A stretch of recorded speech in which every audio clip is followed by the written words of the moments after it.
La mode, un art qui pourrait se résumer à quelques fils, boutons ou fermetures éclairs, une paire de ciseaux, des monceaux d'aiguilles. Mais aujourd'hui, la technologie si présente dans nos vies quotidiennes s'immisce dans bon nombre de processus créatifs pour aboutir à de nouvelles propositions vestimentaires. Si elles paraissent parfois absurdes et souvent importables, elles sont toujours le miroir de nos interrogations, qu'elles soient philosophiques, morales ou politiques. En 2008, après avoir suivi des études de communication visuelle et de publicité à l'université de Xiamen en Chine, Shang Wanzhe lance avec 2 amis et un capital de 400 € sa propre marque. Je démarre d'abord avec le concept et ensuite je choisis les tissus. Et c'est à la toute fin que l'on s'occupe des détails et des accessoires pour construire les silhouettes. Sur quel concept a-t-il planché pour sa collection de l'hiver 2017-2018 ? Cette collection aborde principalement un certain nombre de problèmes politiques. Comment, par exemple, les industries chimiques bouleversent la vie des gens. Shang Wanzhe utilise des tissus conçus spécialement pour la NASA par le géant de la chimie américaine DuPont, agrémentés de slogans contestataires.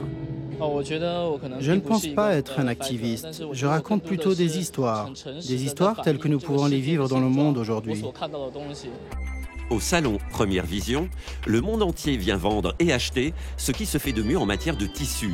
Les exposants se cachent derrière des paravents pour éviter l'espionnage industriel. Et on s'y interroge, quel rapport la mode entretient-elle avec la technologie ? Pour la tech, dans le cadre de la mode, que ce soit du wearable, c'est-à-dire où on embarque de la technologie dans un vêtement, ou que ce soit de la fashion tech, c'est-à-dire la technologie qui développe en quelque sorte le vêtement, il faut découvrir des usages qui ont du sens. Peut-on humaniser les machines, lutter contre l'électronique invasive, imaginer des vêtements connectés, lavables en machine ? Sur le salon, ingénieurs et créateurs de mode tentent de donner des réponses. La jeune styliste Clara Daguin, finaliste du Festival de mode de hier en 2016, a conçu une collection autour de la notion de textile augmenté. J'ai voulu faire un rapprochement entre les réseaux qu'on a à l'intérieur du corps et les réseaux qu'on projette à l'extérieur du corps et qu'on copie un peu sur ce qu'on a à l'intérieur de nous-mêmes. Le vêtement devient alors l'expression de sentiments cachés. Un capteur déguisé en boucle d'oreille réagit à la tension sanguine pour illuminer avec plus ou moins d'intensité cette robe de bal. Ce qui veut dire que vous êtes à une soirée et puis tout d'un coup vous flashez sur un mec et bam bam bam bam. Voilà, c'est ça, exactement. Le vêtement, dont la fonction première est de protéger, peut maintenant réagir en cas d'attaque. Armée d'une intelligence artificielle, la carapace araignée de la néerlandaise Anouk Wieprecht déclenche des aiguillons en cas d'intrusion de son espace personnel.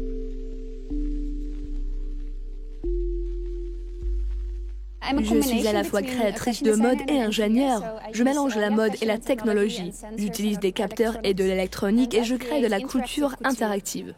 Anouk conçoit également des commandes spéciales. Cette robe cocktail peut servir des boissons gazeuses ou alcoolisées. Cette pièce est fabriquée avec une imprimante 3D. Elle renferme une pompe à galets. Lorsque vous appuyez sur le bouton, la pompe, par un phénomène de succion, fait circuler les fluides. Le verre est devant, dans un réceptacle en forme de cœur. Les fluides sont pompés de l'arrière vers l'avant. Mais ce qui pousse vraiment les ingénieurs créateurs à réfléchir, parce que c'est le marché en pleine expansion, c'est la santé du corps. Un maillot de bain muni de capteurs vous prévient lorsque vous avez besoin de crème solaire. Une semelle de chaussures vous préserve des blessures. Un t-shirt analyse en temps réel votre état de santé. Mais il faut toujours savoir aussi que le coût de cette fonction soit justifié pour l'application. Dans le domaine, c'est aujourd'hui toujours difficile aussi de choisir quelle moyenne technologique j'applique. Et il faut que je sois sûr de la réalité commerciale que j'affronte avec mon produit. La technologie se doit aujourd'hui d'être invisible, sans contrainte, chic et élégante. Elle ne doit pas être perçue comme une manière de créer des solutions à des problèmes qui n'existent pas. Mais surtout, elle doit répondre à ce que les consommateurs attendent. Le fameux effet « Waouh !» L'Américain Thom Browne ne s'embarrasse ni de piles ni de capteurs solaires. C'est vraiment l'idée que je me fais des vêtements. Depuis mes débuts, j'ai toujours joué avec les proportions. Et puis, c'est aussi simplement l'idée de faire des vêtements bien faits, déconstruit et porté différemment sur le corps. Chaque vêtement comporte le nombre exact de pièces nécessaires à sa réalisation et donne à voir l'essence même du processus créatif. C'est notre travail en tant que designer de montrer ce que nous imaginons d'une façon différente, mais aussi de faire en sorte que les gens réfléchissent à ce que nous faisons et qu'ils y pensent de façon différente.